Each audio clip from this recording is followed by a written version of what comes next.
Todas, pero este tema específicamente lo venimos comentando, pero bueno, vamos a hablar con alguien que sabe mucho de salud pública, que es el doctor Oscar Atienza, médico cirujano, magíster en salud pública y magíster en administración de salud. Doctor Atienza, como siempre, un gusto recibirlo en La Vuelta Completa. Hola, ¿qué tal? ¿Cómo están? Buenas tardes, gracias como siempre por la invitación, un gusto. No, por favor. Obviamente de lo que queremos conversar, doctor, es de la cuestión del fentanilo contaminado. Y bueno, primero queremos saber cuál es su mirada sobre esta cuestión, qué nos puede aportar más allá de la información que tenemos, ¿no? Que son casi un centenar de fallecidos. No se sabe muy bien si pueden ser más y no han sido registrados de la manera adecuada, pero lo cierto es que se trata de un número muy importante de personas que, perdieron la vida a partir de la utilización de estas ampollas y otras que obviamente recibieron fentanilo contaminado y, bueno, felizmente sobrevivieron. Es complicada la situación, ¿no? Yo desde ya te puedo asegurar que no va a ser solamente un centenar. Calculo que van a ser muchísimos casos más, que recién se empieza a investigar esto, porque el tema es acá la cantidad de dosis que se han aplicado. Se habla de alrededor de 30.000 dosis aplicadas. Si llega a ser esa cifra, estamos hablando de una situación bastante compleja y que va a llevar mucho tiempo en lo que es la investigación, porque sé que el juez ahora lo que ha ordenado es que les remitan desde las clínicas, sanatorios, hospitales, en donde se han aplicado estas dosis de fentanilo, que les remitan todos los casos y van a empezar a revisar las historias clínicas, ¿no? Así es que ayer o antes de ayer se sumaron 40 nuevos fallecidos a la lista.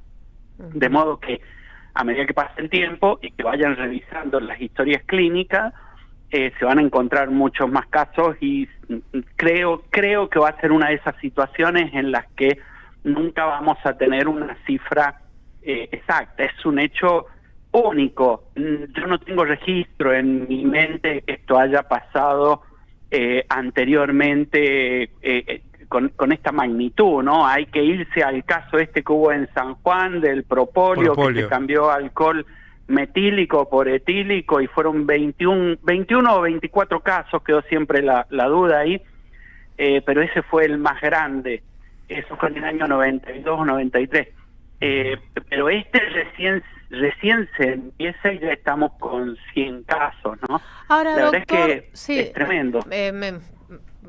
Me surgieron un montón de dudas y de preguntas. Entiendo que habíamos interpretado, o por lo menos de mi parte, la información de otro modo. Pensábamos que había 30.000 ampollas, pero no que habían sido aplicadas, que habían sido administradas. Hay 150.000 ampollas. Se han rescatado 35.000. Hay unas 110.000 que se cree que están que las tienen los ministros y algunas clínicas y sanatorios las tienen bloqueadas, esperando a que sea requerida por el juez, pero hay por ahí una idea de que hay muchísimas dosis aplicadas, ¿no? La cifra sería esa. Lo que pasa es que hay que aclararle a la gente que no todas esas dosis deben haber estado contaminadas. Esta contaminación debe haber sido de gran parte de las dosis. De todos modos, yo les puedo asegurar que esto va a ser sorprendente en el poco tiempo cuando esto se empiece a investigar. Lo bueno de esto es que el fentanilo es una de esas drogas que tienen una alta trazabilidad. Es un fármaco que no lo indica cualquier médico. Yo no lo puedo indicar, por ejemplo, lo indican solamente los anestesistas. Sí. Entonces tiene un alto nivel de control, por lo que debemos saber y debe estar el rastreo exacto de todas las dosis que fueron repartidas, dónde fueron repartidas, quiénes las tienen y a qué pacientes se les aplicaron. Ajá. Es decir, que ese registro está. Va a ser cuestión de tiempo de tener que revisar varios miles de historias clínicas a nivel nacional hasta lograr tener la claridad de ese tema, ¿no? Entonces, pongamos en limpio los números. Esto es una partida de 150.000 ampollas que está identificada, y de allí hay 110.000 que están en algún lugar, pero podemos pensar que están fuera de circulación debido a la alerta. Sí. Eso, darle tranquilidad a la gente. Ningún director de hospital, director de clínica, ministro de salud va a permitir que eso se aplique, porque además están bien identificadas las ampollas. Vienen en cajita, están identificadas, tienen número de lote, se sabe perfectamente. Perfecto. Eso apenas se recibe la notificación, de modo inmediato quien está encargado de eso lo retira. Por eso digo, no están pasando casos hoy en día. Ajá. Vieron que no estamos teniendo casos hoy. Los casos estos son casos anteriores que se revisan las historias clínicas, y a partir de allí se empiezan a sumar a detectar, a los fallecidos. Claro. O sea que sí se aplicaron 30.000 dosis de estas 150.000. Eso es lo que estuve escuchando hoy, que hay aproximadamente esa cantidad que ha sido aplicada. Bien.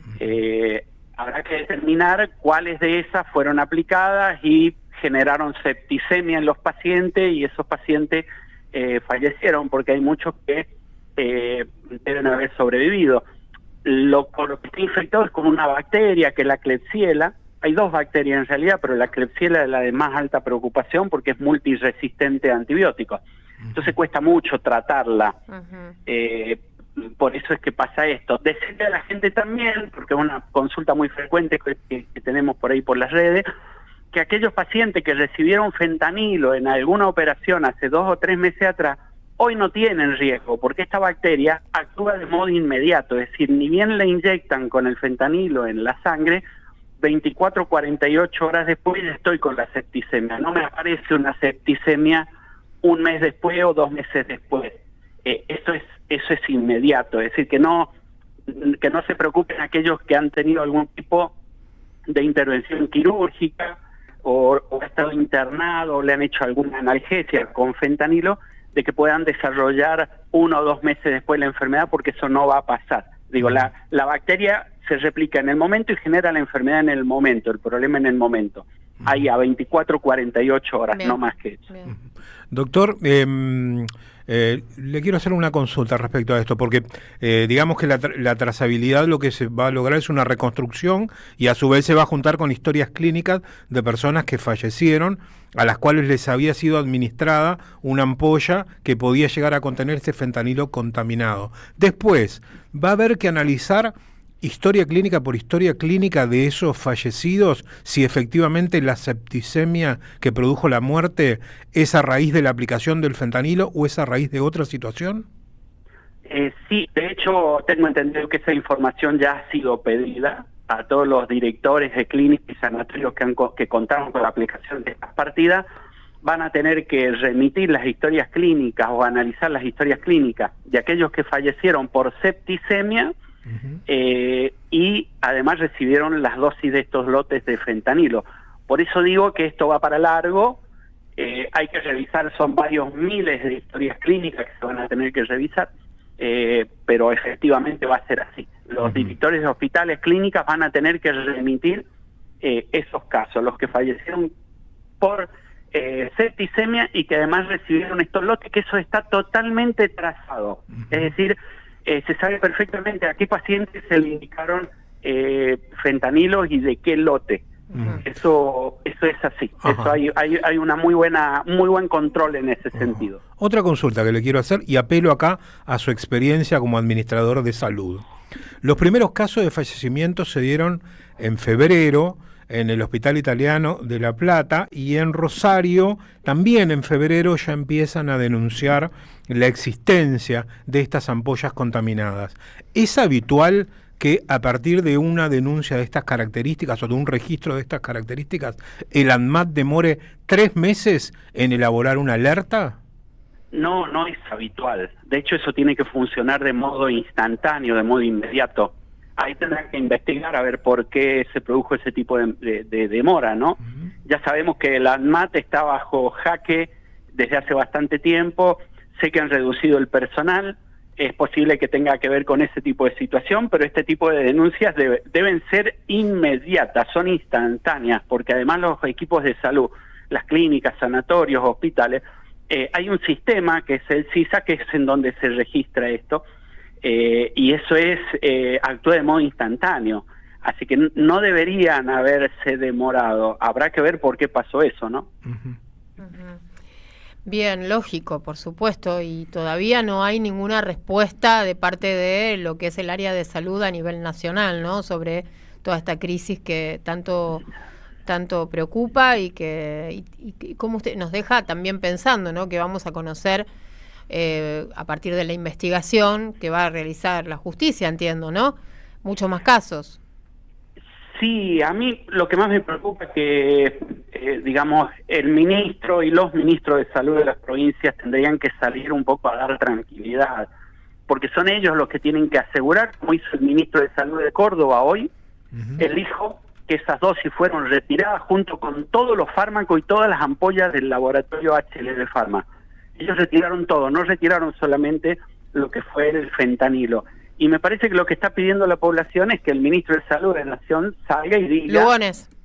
Lugones, sí. Quédense tranquilos, argentinos, que todas las dosis de fentanilo se han retirado. Que nos digan cuántas fueron las dosis, cuántas fueron aplicadas, cuántas se retiraron, dónde están cada una. Creo que eso nos va a dar un poquito más de tranquilidad, porque si no tenemos que estar viendo por allí los informes, las notificaciones, las cartas documento que en realidad se filtran, y a partir de eso podemos hacer algún tipo de análisis, darle la tranquilidad a la gente que está entrando a un quirófano hoy o mañana, que tiene sus dudas, y que yo le digo que quédese tranquilo, pero el que tiene que salir y decirle que ese tranquilo tiene que ser el ministro Lugones. ¿Y por qué no lo hace? Bueno, tendrá dudas, le faltará información, tendrá temores, miedo, no sé, la verdad es que yo me pregunto por qué no lo hace. Y si no se siente en condiciones de manejar este tipo de situación, me parece que tiene que renunciar. Digo, no puede, ante uno de los hechos más graves de la historia de la salud pública argentina, estar en silencio más de 5 meses, porque acá tenemos casos, pongámosles 4 meses, el mes de mayo aproximadamente, que ya empezó a hacerse público esta situación, nunca habló, nunca emitieron un comunicado. Entonces me parece que es grave, porque la gente está con dudas, tiene sus dudas y es razonable que las tengan. Estamos hablando de 100 fallecidos y ni siquiera sabemos qué hay por delante, ¿no? Qué va a pasar más adelante. Así es que la verdad es que yo hoy muy contento, porque acá en Córdoba el ministro salió, habló, aclaró cuál es la situación de Córdoba, y a partir de allí, por lo menos los cordobeses estamos un poquito más tranquilos. Pero el resto de las provincias, ¿qué pasa?